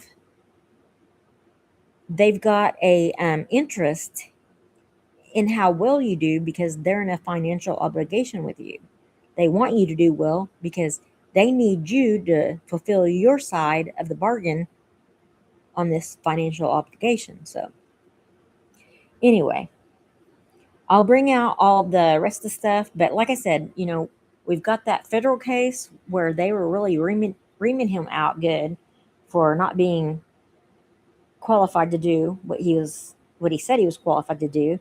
And then I brought up that other case tonight, and I didn't show y'all the newspaper article. I will do it tomorrow, but I showed you his inmate info. And that was when Dr. John did an assessment on David Lee Neal, and it's Neal if you guys want to look it up yourselves.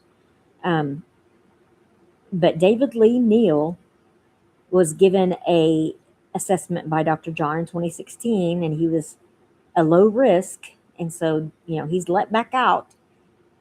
And in 2022, he's thrown back in prison because he, reoffended. So um, that's somebody that Dr. John, thanks to him, This guy's out on the street. And the Dittmer guy in that federal case would have been the same way. So that's 2 cases now that we know of. And I've been looking for more. But of course, with juvenile cases, which is what Dr. John is mostly associated with, you will not find hardly anything on those cases. You'll just find, like I showed you tonight, his inmate number, his mugshot, and all of that info. But I'll bring the newspaper story tomorrow night, and we'll start there, and then we'll go on into these other things that are going on. But I'm waiting. I'm curious to see what the FOIA brings out on his credentials, because the way the person worded it is that when they received the FOIA, Dr. John was pretty upset and everything. And then, he says down at the bottom of his statement that, just to let y'all know, if someone wanted to be current on their licensing, the cost is, not that much. It's only the cost of a handful of super chats. So the more you know, that's how he ended his statement. So I'm thinking somebody doesn't have their shit together. Somebody doesn't have, something's not current. And there's no evidence whatsoever that I have been able to find of him having a credentials at all. And this isn't stuff that I can look into. I mean, everything's public as far as like the criminal justice stuff, the prisons and in the public records. You can search in those states his name. He doesn't show up on anything except for the Nevada psychology license. He shows up and it says last, and it's up to the, which is insane to me. But I'm thinking that these people need to have some oversight here, because there's way too many people pulling shit. So the last time his stuff was updated, 7, almost 20 years ago. So why has it not been updated? Why is his credentials for psychology, and it's a general psychology license, why has it not been updated? And so it's up to the doctor to keep that stuff updated. And I think that's nuts. It says that on their page. It's up to them. And it says if anything's out of date, it's not their fault. It's not their problem, because it's up to the doctor to keep that stuff. My God, that's so dumb. Anyway. Okay, but I could rattle on forever, but I got to go rescue somebody from a small child that will not go to sleep. It's going to be staying the night tonight. So, okay. Adventures in Babysitting. That was an awesome movie, but it's not awesome in real life. So, anyway,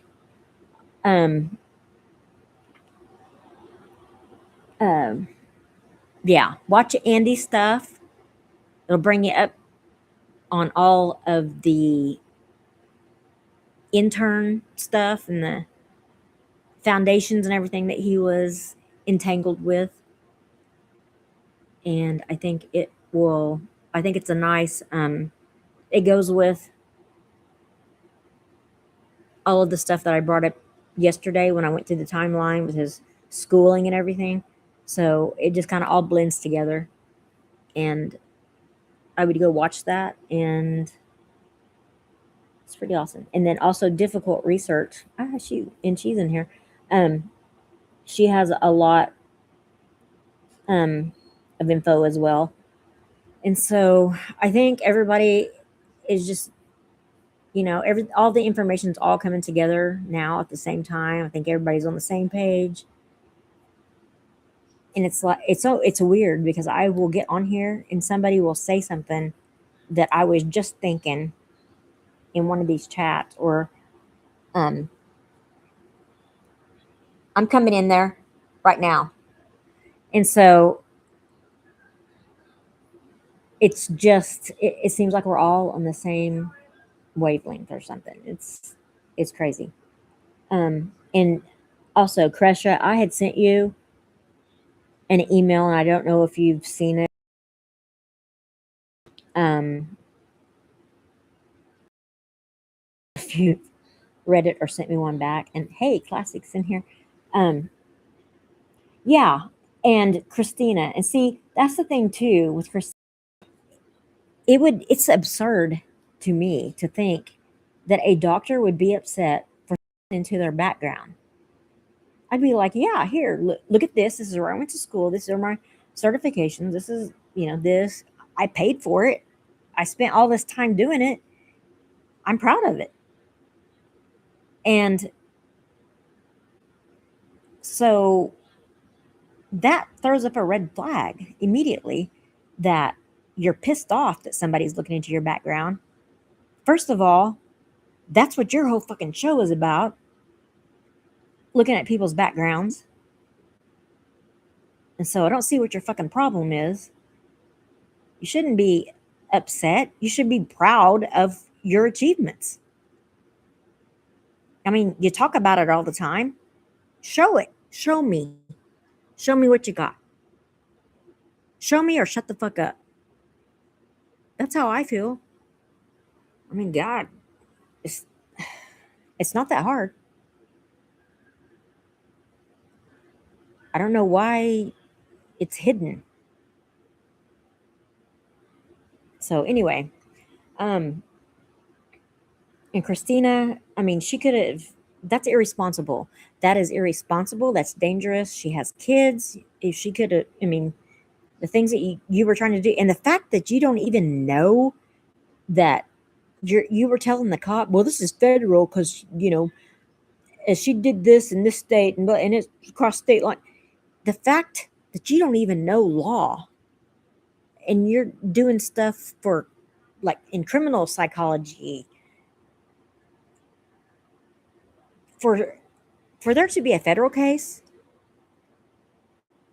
it has to cross state lines and it has to affect interstate commerce.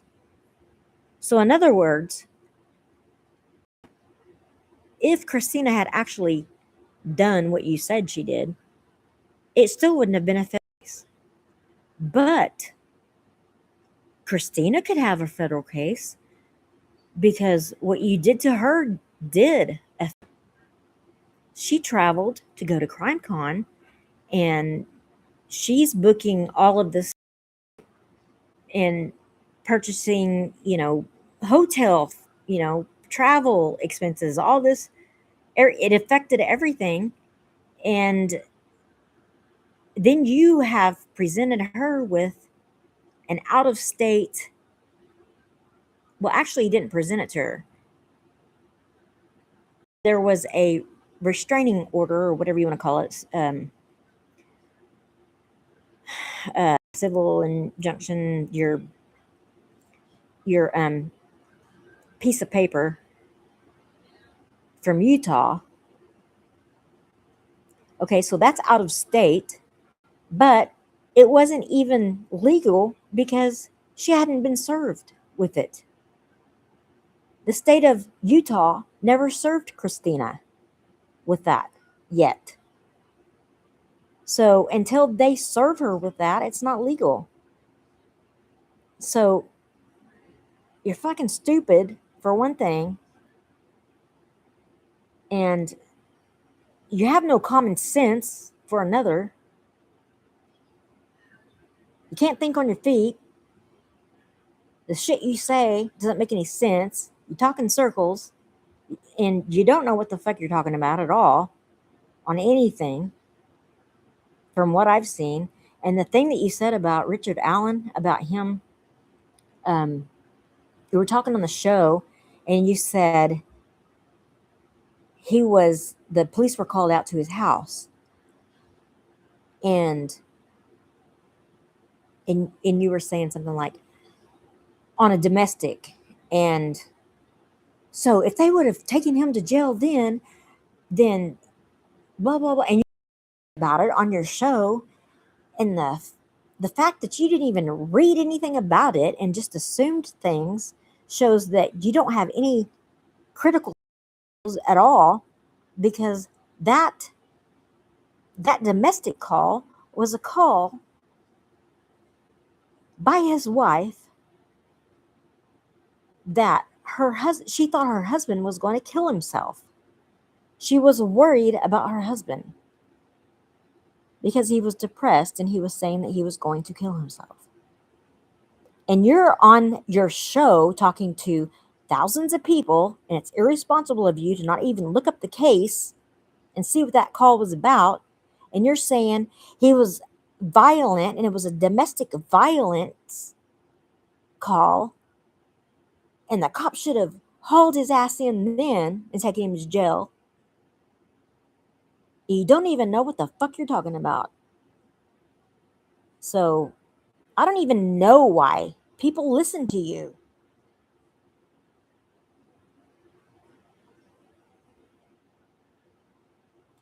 And I would like to say that anyone that had a child on these cases where you evaluated them, then they need to contact their